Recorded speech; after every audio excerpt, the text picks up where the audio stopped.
dive into two main topics. I actually want to talk about the FBI and the use of informants, and just how some facts regarding the use of informants and where it relates to how they tend to break the law quite often. And again, these are a lot of things that potential jurors should be made aware of, because when they parade them into the courtroom against a defendant, to testify against a defendant, they try to clean them up, make them presentable, and try to pass them off as if what they're saying is accurate and what they're saying is truthful. And there's a lot that goes on behind the scenes that people aren't aware of to get them to that point, whereas they become an informant, and a lot of agenda exists. And I want to just kind of talk about a little bit about that. And one thing I just want to make clear, I was thinking about it, everything I'm saying on this podcast, I'm not an attorney, so it's not legal advice. What I'm telling you is just as a person, one-on-one, so just giving you advice from experiencing it firsthand, running a company, supporting attorneys and helping them out, dealing with families, dealing with it on a personal level. So everything I'm telling you is just my opinion and things that I would want somebody giving me a heads up about or informing me about, so then I could take those steps and just try to navigate these different areas with a little bit of substance before I just dove in. So that's really my only purpose. It's not to give any legal advice. I'm not giving any legal advice at all. So I just want to make that clear for, just to say it, I guess. So one article that I was looking at when I was working on a case is I wanted to see, just what happens with a lot of these informants, and how the FBI deals with them. And the more I dug into different kinds of research, I was coming across article after article with similar headlines. One of the headlines, this was from an article back in 2016, and the headline of the article is FBI authorized informants to break the law 22,800 times in 4 years. It's actually insane. I'm going to read a little bit of it. It's quite boring, if you just read in the article. So I'm just going to read a little just to give you a snapshot. But it's basically over a 4-year period, the FBI authorized informants to break the law more than 22,800 times according to newly reviewed documents. Official records obtained by the Daily Dot under the Freedom of Information Act show that the Federal Bureau of Investigation gave informants permission at least 5,649 times in 2013 to engage in activity that would otherwise be considered a crime. In 2014, authorization was given 5,577 times.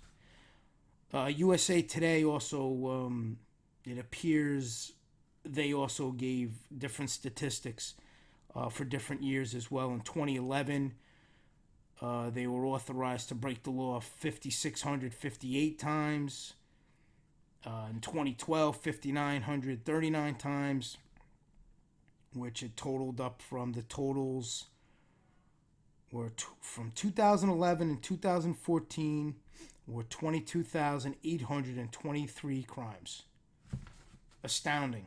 Absolutely astounding. So the moral of that for anybody who has brains is, and is looking at this just from an analytical standpoint, if you don't even have an opinion on what somebody, if somebody is an informant, they aren't an informant, but just to look at it and to say commonsensically that if you're allowed to break the law while you're being an informant, how does that equate? How does that equate to logic? If you're going to be an informant and you're going to work for an agency that is part of the government, it's a law enforcement agency, how are you allowed to break the law while you're doing that? Shouldn't that automatically result in you can no longer work with that department and you should also get prosecuted? Shouldn't they rip up your agreement, your cooperating agreement, and then bring charges against you? You see, what that just tells me is in their mind, they're prioritizing. So they're saying, If they're targeting somebody, they're going to let all these things go so they could just get the target. So they're going to let these informants do all these things, break all these laws, so they could just get their target. So in their mind, they're prioritizing individuals. And that kind of substantiates the whole theory, how when they target somebody, they'll go by all means necessary to get that person. They'll overlook things, they'll allow informants to get away with things because the greater good in their mind is to get the person they're targeting. And again, if you're a juror and you know this is the background, how do you weigh that a little bit? How doesn't that factor into your decision of credibility? And that's what it boils down to. It's about credibility and agenda. And you know somebody's, doing all these things, they're breaking the law, they're being treated as if they're untouchable because they are untouchable. They're allowed to do all these things. They're allowed to commit all these crimes and not have to worry about any consequences because they're feeding information to law enforcement. And it appears that USA Today, back then, this was like from 2016, as I said earlier, they're the ones who actually who came up with this study. And there's a lot. If you go on like Google and if you just some like key terms you could use, just do FBI, and you could do informants and crimes. You could just use those different keywords, and you'll see a lot of these studies. So I'm not going to go through every one. I just found out those statistics pretty fascinating. I found the idea that they're just allowed to do these things really disturbing. And another report, which was from a site called Gizmodo.com, where it said the FBI severely underreported how many times it authorized informants to break the law. So that stuck out to me because that's being, deceitful. I mean, you're basically, from the way the article reads, this is an article dated 9/19/2017, and the title is FBI severely underreported how many times it authorized informants to break the law. This year, the FBI appears to have, for the first time, overlooked a reporting obligation established by the U.S. Attorney General's office, and in doing so, the Bureau appears to have greatly lowballed the total number of times it authorized confidential informants to engage in criminal activity last year. And then it goes on and it gives a bunch of statistics on the report that was released. And the findings under the Freedom of Information Act that this Gizmodo.com requested issued all the different statistics. And would tip them off, I guess, that something wasn't right. They have a side-by-side chart here. And on the side-by-side chart, they're showing the numbers. And 2011, this is how it's saying that the FBI allowed, it goes back to what we were talking about earlier, where the FBI allowed informants to break the law. So it gives you details of per year. And I mentioned some of these numbers earlier. In 2011, it was 5,658. 2012, 5,939. 2013, 5,649. 2014, 5,577 times. 2015, 5,261 times. Then in 2016, it drops to 381. And the article says if you selected something's not right here, so basically the person reading it saying, well, wait a minute, for 5 years it was over 5,000, all of a sudden it drops to 300. It says if you believe something's not right here, you're correct. It turns out the FBI failed to report an entire tier's worth of criminal activity, therefore significantly reducing the overall number of authorized crimes it reported. That's about a 93% drop. So I guess, in order for them to make that change, I'm assuming they felt there was something wrong with it. And on an update, it's saying the FBI reached out to Gizmodo on Wednesday to confirm there's an error in the 2016 report. So I guess they would have updated those numbers. But in the initial report, there was a significant jump, and Gizmodo's kind of hinting that it was accidentally on purpose. So it's just kind of scary in the sense that all these informants are allowed to break all of these laws, and their sins are wiped away clean if they're willing to give up information. And as I said earlier, whether I agree with it or not, I'm going to keep that aside. My opinion, I'm going to keep that on the side. You're either born that way, where you feel you could go through life committing crimes and not doing the right thing, and then in the back of your head, when the time comes, you could always just turn state's evidence, turn federal evidence, inform on somebody. So you always kind of have that card to play, and that's just born in you. That's the way you think. You're fine with ruining other people's lives for something you did yourself. You just don't want to take accountability. If rather than just say, hey, you know what, this is what I did. It's time to pay the price for it, and not look to just blame somebody else to save your own skin. They choose to blame that other person in hopes of receiving a benefit, whether it's financial benefits, whether it's time, a lot of time off of their potential sentence, which is more than not, that's always what happens. And then, this kind of led me as I was diving into the different informants, just how unreliable jailhouse informants are. I mean, it was crazy, some of the statistics. I went on to the website, the Innocence Project, and they had some really enlightening information. I mean, one of the statistics was 159 number of exonerations, DNA and non-DNA, where jailhouse informants played a role. So that basically means 159 people were exonerated after DNA and non-DNA was introduced on an appeal or some kind of fight to prove that this poor person who was in jail, spending his life in jail, was innocent. And the reason why he was put in jail, one of the factors had to do with a jailhouse informant. So right off the bat, that person was lying. The jailhouse informant was lying. And as a result, this innocent individual was convicted and locked up. And then he or she spent years and years in jail, probably went for all kinds of money. If they were lucky enough, to maybe get some counsel without going for all kinds of money, but all kinds of heartache for their family, ruined them financially, emotionally, all because you have jailhouse informants who obviously lied to get a benefit, to have a reduced sentence, get out of jail free card, something, and they just lock people up and they bring them in front of jurors, and jurors are believing these people. That's what's amazing me more than anything else.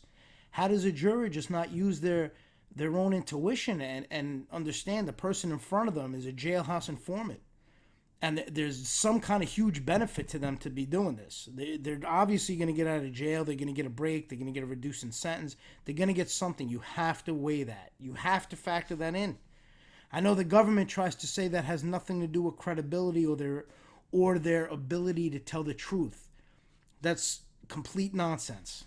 That's complete smoke and mirrors. That's just a way of twisting the reality. That's just a way of creating, once again, that false narrative. Got 80% people who believe jurors should be informed if jailhouse informants are receiving incentives in exchange for their testimony. So people on a whole believe that a juror should be aware of that. So 80% of the people polled for this believe that a juror should be aware of that they are getting incentives in exchange for their testimony. And jurors most of the time are not aware of that. They're not told that. You would think that would be important. If you're putting somebody on the stand and you want somebody to believe them, you would feel it's vital to get all the facts on the table so they have a clear picture of what they're dealing with. So now the person's placed in front of them, you want to know, are they getting incentives? Are they getting benefits? Why are they here? Are they here truly just to tell the truth? Again, my personal opinion aside, is the person really looking to turn over a new leaf? Are they really looking to do some good in their eyes? Are they looking to try to clear their conscience? Is that the case? Or is it that they're getting all kinds of incentives, benefits, all kinds of breaks? Are they getting less time? All those things should be made aware. You cannot hide that from a jury.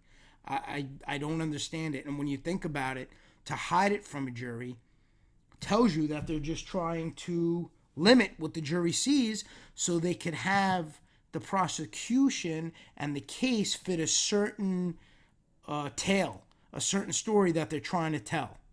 And then you're limiting the defense in trying to fight that and trying to strategize, because now the defense has to figure out a way to overcome that without being able to discuss the truth.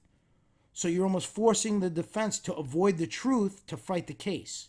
So we can't bring out the truth, but we have to still figure out how to fight the case and still prove that our client is innocent, or our client doesn't know this informant, or our client has never met this person. But you can't do that by attacking the credibility of the person.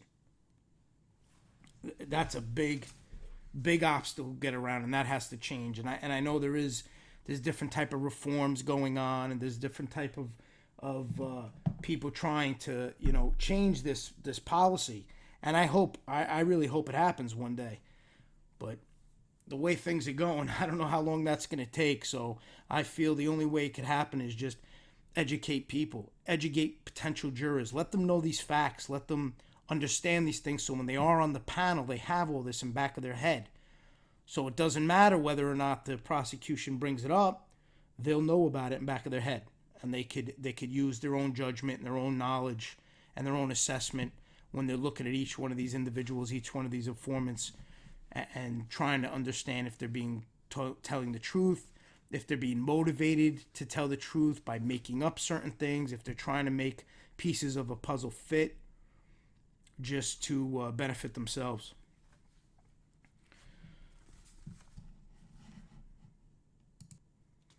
Some of the reforms that are suggested to enable justice by this article from the Innocence Project that I do like. I like this recommendation, actually. They're saying that a requirement for judges to hold pretrial reliability hearings to assess whether a jailhouse witness's testimony is admissible. Judges must do this before an expert witness testimony is admitted to the jury. The jailhouse witness should have similar scrutiny. That makes sense. That makes all the sense in the world. You're going to put on an expert. You got to make sure they have the credentials and they have the ability to speak educatedly, to speak educated, I should say, on the topic at hand, to speak in a intelligent manner that has facts about whatever they're an expert on. And yet a jailhouse informant, you could just roll them out, put them on the stand, and then let them tell their story. So that would actually be a good practice, to have a reliability hearing for a jailhouse witness, and honestly for any witness for that matter. Really try to pull apart if what they are saying is accurate or if there's holes in the story. Several states have already taken steps to regulate the use of jailhouse informants through statutes, court rules, and court decisions.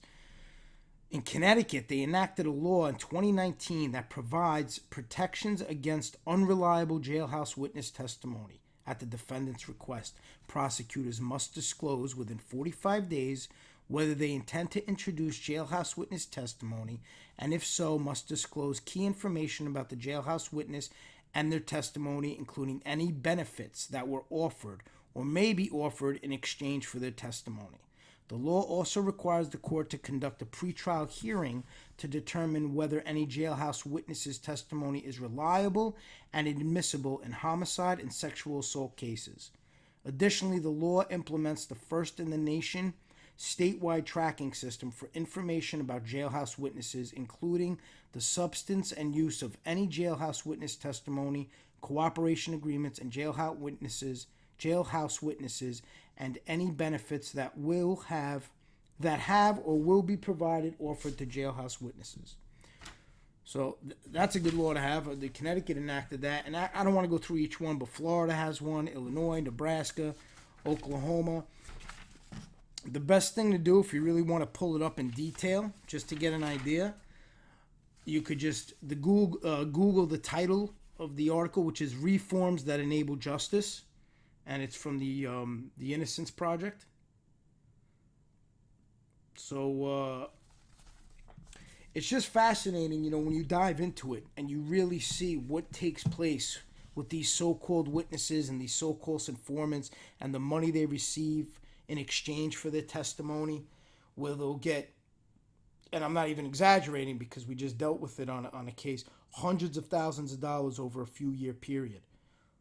Hundreds of thousands of dollars just for coming in, testifying at trial, sitting with, having a proffer session, which is basically where they sit with the government and tell them everything they supposedly know, and the government takes their notes, and they get expenses paid, mortgages paid, rent paid.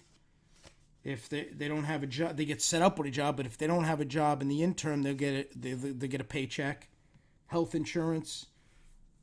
Really, every kind of benefit you could think of, just solely, they can make a career. Technically, when you think about it, they can make a career out of being a professional informant. Just come up with stuff. Just make stuff up and become a professional informant. And that's the problem. So you understand what I'm trying to get at. And I said it several times. I'm not really going to voice my opinion on my personal feelings on an informant. I think I've made it clear throughout my other podcasts just how I feel on the topic.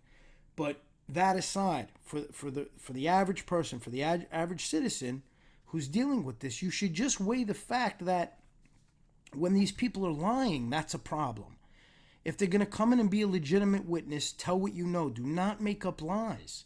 That's where this whole thing just goes to meaningless. When you start making up lies and you're getting caught in these lies, and sometimes the juror just overlooks that. When you have a defense attorney ripping a supposed witness apart and poking holes, that should count for something, because in your mind as a juror, you should say to yourself, why would the government put this guy on? Why would they put somebody who you cannot trust as far as you could throw onto stand to testify on their behalf, and he's obviously lying? You can't overlook that as a juror, in my opinion. You have to say, the government's putting it on. That means they have a really weak case. If you have a strong case, put on strong witnesses. Put on actual witnesses. I mean, that's the way I see it. It's a clear-cut way to analyze something. When you see a witness that really is unreliable, and yet the government forces them on and gets them on no matter what, and they ignore all of these wrongdoings that they committed while testifying. While cooperating, and they continue to put them on. They're caught in lies. If you go through the 3500 material, which is basically all the material the government gives you before trial, before federal trial, you go through all the 3500, and it's a lot of its notes. A lot of its notes that the witnesses, statements from the witnesses that the agents or whoever was present, the prosecutor, whoever was present during the proffer sessions, they would take notes and dictate and write down everything that the witness had to say. And if you start going through them and you start comparing them, and you see a lot of inconsistencies, and you see a lot of things that don't match up. Now, if we're seeing that, if the defense is reading that, obviously the prosecution is aware of it because they went through it. They took the notes. And what I don't understand is when they see that, why don't they confront the witness? Why don't they say, you're lying? On December 1st, for example, you said X, Y, and Z, and on December 15th, you said ABC. It does, and that's the problem I have. The problem I have is when they know that these guys are lying to them, or these gals are lying to them, and they're telling them information they just want to hear, and you're trying to legitimately try a case, and you're trying to, do your job as a prosecutor and do your job where you feel, you're gonna build a case and you're gonna bring the case in front of a panel of 12 jurors. Why not just make sure who you're bringing is a legitimate source and not lying and not, an unethical person with zero moral compass who will just do anything to save themselves. And they'll lie and they'll make up stories. And it's very obvious when you start comparing the notes that they're just making up stories. It's very obvious. The government, every people involved in this, they're intelligent people. So they know what's going on. They know when these witnesses are lying to them. And what I don't understand, why not just cut him loose? Why not just say this guy's a liar? He's not accurate. He's telling us something that isn't true. If we're going to build a case, let's build it the right way. Let's find witnesses that are saying true statements and true accounts. And they're not constantly changing their story. When you compare some of these notes, it's incredible. You just see the story change. You see it altered. You see it manipulated. And you see the witness just going on and making stuff up. And you would figure they would take his cooperation agreement and rip it up and throw it away. Another article that, if you get a chance to look up, it's an interesting read. And I'm just going to read a couple excerpts from it. It's from Crime and Justice, July 9th, 2018. The title is Prosecutors Are Using Jailhouse Snitches to Send Innocent People to Death Row. The problem is the desperation to get out and the willingness of the district attorney to use us. That's a quote from one of the jailhouse snitches. And he's actually admitting the problem is the desperation for him to get out and how willing the district attorney is to use him. And a few of the quotes that just kind of sum it up. Criminal snitching is an enormous problem for our justice system, in part because it's an enormous source of error. Of course it's a source of error because people are lying. And this is, you don't get any more serious than death row. You're using snitches, and this is the article's term, jailhouse snitches, to send innocent people to death row. How sadistic is that? To save yourself, you're willing to have somebody killed. And that's acceptable. And that's being allowed without being totally vetted. If you're bringing in a jailhouse snitch and somebody's facing jail time, I honestly don't care if it's 6 months. I don't care if it's a day jail time. But if somebody's facing death row as a result, they should have an investigation done on that snitch that is more thorough and more exhausted than anything else. Somebody's life is on the line. That's a scary concept when you think about it. And there's another article that I found very interesting. It was written by an Alexandra Netapoff. And I apologize if I didn't pronounce your last name properly, but it's spelled Natapoff. It was written September 23rd, 2019. The name of the article, you should Google it, is Why Juries Need Expert Help Assessing Jailhouse Informants. Informants are highly motivated to lie, but jurors don't always have the information or skills to discern the truth. And this article goes on to basically talk about how jurors are uninformed and they're believing lying informants, which then leads to wrongful convictions. That sums it all up. They're not informed properly. They're believing these people. And what's the result? Somebody loses their freedom. All because the juror was left in the dark on the facts. On the facts about this supposed witness, which it's not a witness, it's just an out-and-out liar. It's a liar who is looking to save themselves. A scary statistic in this report, which comes from Northwestern University School of Law, over 45% of innocent people on death row were convicted because of a lying criminal informant. And that's according to a 2004 report. How scary is that when you think about it?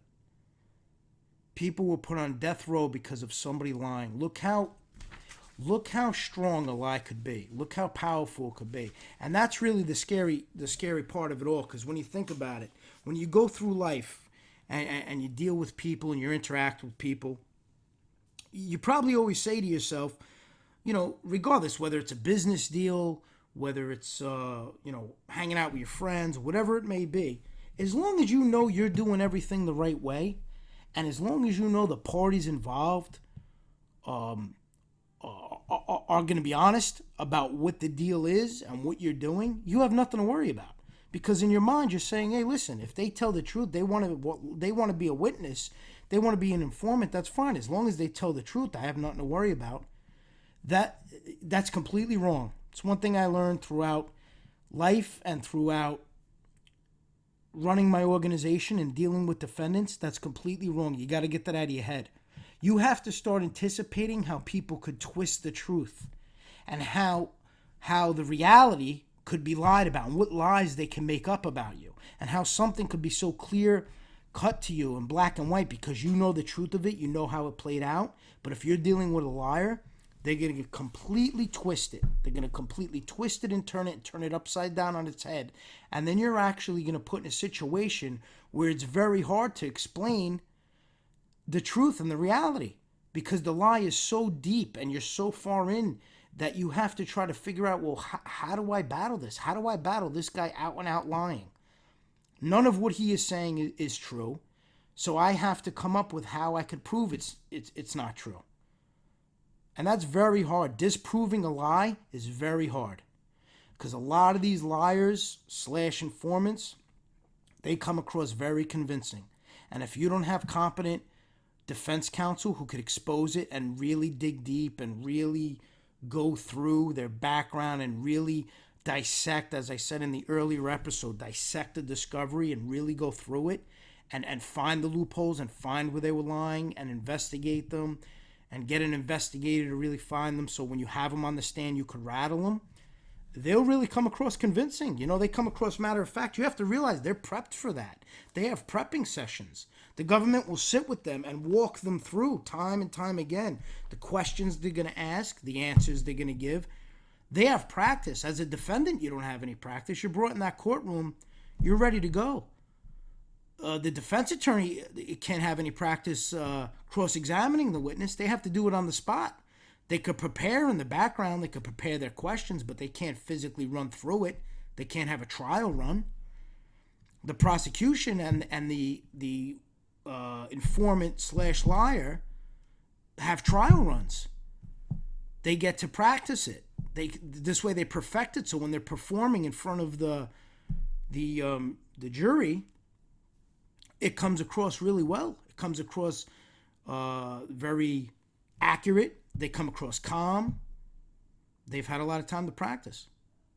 You know, and I'm not saying that all prosecutors, you know, they scheme and they scam and they're trying and they're lying. That's not what I'm saying at all. Actually, what I'm saying is when you're an honest prosecutor, you should just evaluate these guys. Look at them. If you see these guys are lying and you're intelligent people, everybody involved in the legal system is intelligent. You had to go through a lot of schooling. You had to go through a lot of training. I mean, you're an intelligent person. You're going to know that this guy's lying to you, this girl's lying to you. Get them out. Cut them loose. Get rid of them. Don't even try to go down that rabbit hole. They're obviously not telling the truth. They're trying to save themselves. Their intentions aren't honorable. They're not trying to do the right thing. They're just trying to save themselves. You should weigh that and disregard them. And just build your case based on the reality of it. If you have somebody guilty, you have somebody who committed a crime, you have the evidence, you know, go through with it. Put together the facts, put together everything together, you know, put together everything you need.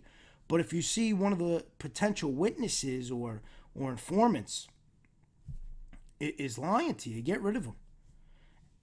And, you know, I see a big separation between a witness and an informant / liar, because a witness actually viewed something, heard something, dealt with something one-on-one, and they're giving their recount of it. They're giving their interpretation of the events. They're telling what they believe to be true. When you get these informants who are lying, they're not a witness. They're just making up something. They're trying to satisfy the government so they get the best possible outcome. They're trying to make sure that they get a favorable result. A lot of the times they're waiting to be sentenced on a crime they committed.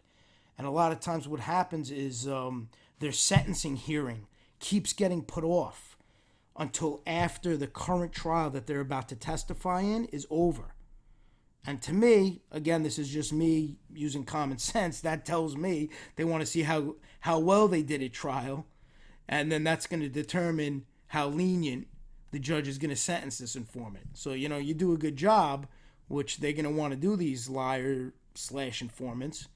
They're going to get a nice lenient sentence. They're going to look for time served. They're going to look for the minimum they could get for some horrific crimes. Some of them commit some horrific crimes. And I'm not talking about legitimate witnesses here. That's somebody who legitimately saw something. They want take personal view out of the equation. Forget about that. If you're a legitimate witness, you're a legitimate witness. You get in front of the stand, you say the story. But when you're lying, that's the whole basis of what I'm trying to discuss today. It's the lying aspect of it. It's the untruthfulness. It's the deception that takes place behind the scenes. It's taking these people of poor character, terrible people, and trying to make them come across like they're honorable when they're not. They're not. A lot of them have committed crimes their whole life, and they'll keep committing crimes. They sign their cooperation agreement, and they continue to commit crimes. They're not changing their ways. They're not turning over a new leaf. They're just looking to keep doing what they're doing and not get in trouble for it, and they're being allowed to do it. And that's what's concerning. That's what's concerning. The second they do that, their cooperation agreement should be ripped up, and they should then have to deal with the exact same criminal justice system that everybody else has to deal with. It can't just be who they want to target. Whether it's a minority that's on their radar they want to target, whether it's an Italian American that's on their radar that they want to target, whether it's somebody who owns a hedge fund company that's on their radar that they want to target. The bottom line is they're going to target somebody, they're going to pick them, they're going to select them, and they're going to go after them. And they're going to do whatever they can to make that case work, even if there's nothing there. And if they don't have informants, they're going to turn people into informants. Another study I'm going to give you to look up, because I don't want to bore you guys with all these studies I'm giving you, but it is important. I know it could get boring, but it's just important to read it and understand these things, because honestly, if you do get picked for jury duty, or you are helping a defendant out, or you are working in the law field, or you are a family member, or you are a defendant, it's important you know these things. And this is it's a long study. It's let me see. It's about 25 pages, but just look it up. You could just Google. It's called Jailhouse Snitch Testimony, a Policy Review, and it's by the Justice Project. And I'm not going to go into it, but just what's on the front of it is captivating, where it says prosecutors relied heavily on the testimony of a jailhouse snitch to convict Wilton Dedge of rape. Dedge spent 22 years in prison before he was released and exonerated of the crime. You can't say more than that. This poor guy spent 22 years of his life in jail. Not only did he spend his life in jail 22 years, which he can never get back, there's no way of getting that back. On top of it, they label him a rapist, which is one of the lowest things you could be labeled. So they label this guy a rapist. He's in jail known as a rapist, and they rob him of 22 years, and then he gets exonerated because obviously the jailhouse snitch turned out to be a liar, which they often do. So again, look that study up when you have time to kill. It's just something just good to have in your memory bank. If and when the day comes you get selected for jury duty, you really should know these things. And even if you don't, it's just good to know when you have conversations or when you're reading newspaper articles and you're seeing, different cases that are making big headlines. It's good to be aware of these things, because when they put out these releases, they always make everything so matter of fact. We have this informant, this witness. He's going to be telling all these facts. But meanwhile, the guy has zero reliability and zero credibility. But you're pawning him off like everything out of his mouth is nothing but the truth.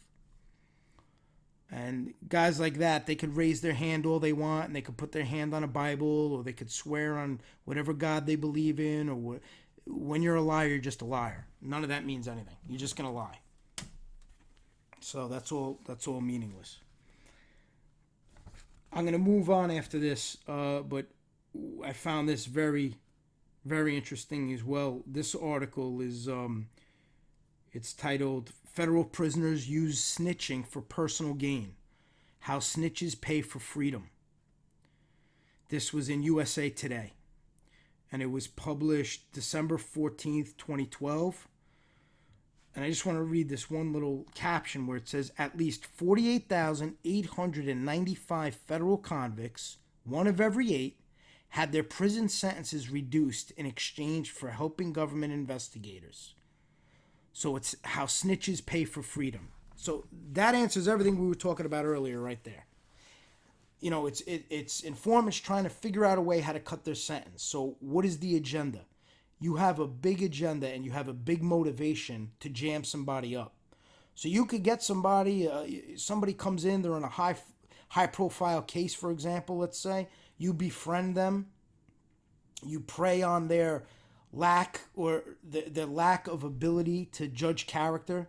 They really think you're trying to be a nice person, but yet you, in the back of your mind, you're setting them up. You're using them.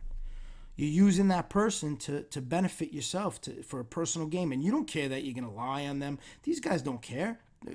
You got to have no soul if that's how you think. If you could look in the mirror and know you're setting somebody up just to save yourself, I'm sorry, but you have no soul. I don't know how you were brought up, but that's not what society should be made up of.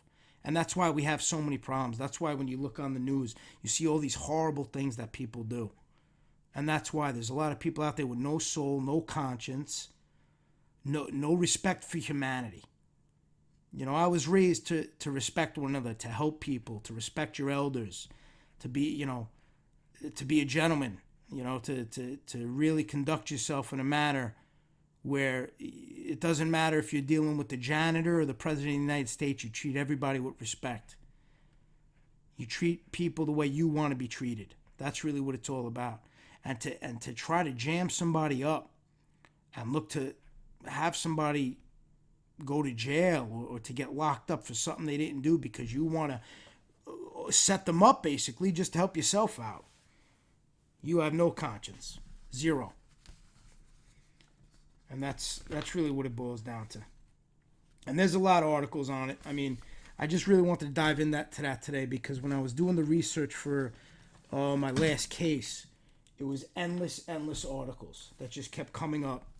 And I'll probably dive into informants another day because the topic is quite extensive. I mean, when you really dive into all the benefits these guys get and how they basically pay for their freedom, it's fascinating to me. It's fascinating. You know why it's fascinating? It's fascinating because a juror doesn't see that. And a juror doesn't use their common sense to realize this guy's testimony is worthless. It's worthless. Shouldn't mean anything. And the fact that the government uses them should mean something. The fact that the government even calls them to the stand should count for something. Because in my mind, if I was a juror, I would say to myself, for you to call this person to testify and put them on, you're almost making it like I'm an idiot. You're making it like you have no respect for me because you're using this guy to convince me. And I would take that as a personal insult. If you're going to put somebody in front of me, okay, please put somebody who has credibility. Please put somebody who has a legitimate reason of why they're deciding to be a witness. Please put somebody who maybe is honestly trying to turn over a new leaf, and in their mind, that's the way to do it, and in their mind, they want to clear their conscience. But don't put somebody on who's going to out and out lie to me and treat me like I'm a moron, and then look at me as the government and say, oh, believe this man or woman. Believe everything they say. Even though anybody with common sense, and I keep using that term, but I really believe common sense isn't as common anymore. So I think, people have to start taking a step back and looking into that and really, really understanding what is taking place in front of them. And you gotta use your brain. And when you're in that room deliberating, you gotta voice up. And if there's one person in there who has a little reasonable doubt based on these supposed witnesses, which to me they're just liars when they're not telling the truth and they're just making up stories. They're not a legitimate witness. They should have that discussion in the jury room. They should all sit down and say, all right, do we believe this guy? Look at all the lies he was caught in. If you lied to me once, are we going to believe him the second time, the third time, the fourth time? It really should be. Listen, if you're lying once, you're out. You're out. You're being brought into a case, whether it's a federal case, a state case. It's an important forum. You better come with somebody who has the ability to tell the truth, with somebody who is going to be honest, and whose story does match up and isn't where you have to grasp at straws to make it work. That's how I would look at it. One other topic I just wanted to touch on today before the end of the day was I just wanted to kind of set the tone on what the process is in the unfortunate event if somebody is convicted of a crime. What options they have. And I just wanted to briefly go over that just to put it in your head so you have a good understanding of where you go from there, and then you could go into more detail and talk to your attorney about it. After conviction, the defendant is entitled to seek relief through several processes.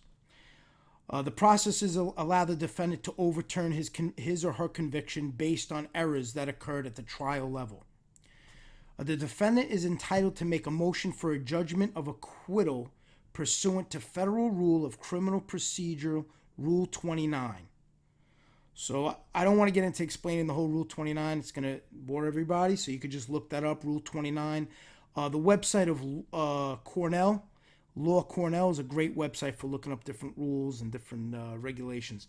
So you look up Criminal Procedure Rule 29. A defendant can also seek new trial pursuant to Federal Rule of Criminal Procedures 33 motions. Such motions must be made within 14 days from the verdict. So after the verdict, and you're looking to seek a new trial, you have to make those motions within 14 days of the verdict. So that's an important date to keep in your mind if, unfortunately, you find yourself in that position, or a family member. Make sure you reach out to the attorney and make sure those motions are being filed within those 14 days. A defendant can also seek a new trial under Rule 33 motions based on newly discovered evidence. The new evidence must be material, so it has to be very important, which is that its existence must show a reasonable likelihood the result of the trial would be different. So whatever you discover that's new evidence, in my interpretation, and which I believe is how it will play out, it has to make an impact. It has to be something that really would have changed the whole outcome of the trial, or could have changed the outcome of the trial. A motion for a new trial based on newly discovered evidence must be made within 3 years from the date of the verdict. So you have 3 years. So basically, the clock starts running on all these different motions for appeal the day the verdict comes out. So you're the defendant. Make sure you're on top of your attorney. You have another firm working with you, such as my organization. Make sure they're talking to you about this. Make sure they send you a schedule. What I would want, give me a calendar. I would tell my attorney, I want a calendar. Give me a calendar with all the different dates and what has to be done by each date. That's what you need. This way you don't forget anything. He doesn't forget anything, or she doesn't forget anything. And you know that you're going to hold him or her accountable. You guys are going to be on the same page, and you know what has to be done at what specific time, so nothing gets lost. Because this is someone's life. Nothing, you can't afford for anything to be missed based on a date. Then you have direct appeal. A defendant can file a notice of appeal after his sentencing. This is known as a direct appeal, which allows for relief based on any error and facts within the record. So anything that's in the record, in the court system for the trial, that is known to have, and you're looking for relief based on any errors or facts that were made within that record, that is the direct appeal. The appeal is decided by a circuit court. For New York, it's the Second Circuit for New York federal cases.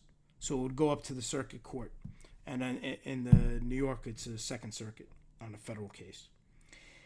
And it's a panel of 3 judges that hears the appeal, which, in my opinion, that's a big advantage. You have 3 different opinions rather than just one person. So that helps in the sense that you got three people talking about it. It's not just one end all be all, which obviously if you're in the appeal mode, the trial judge that you had was only one judge making all the calls, and unfortunately didn't go in your favor. So your odds are better with having three.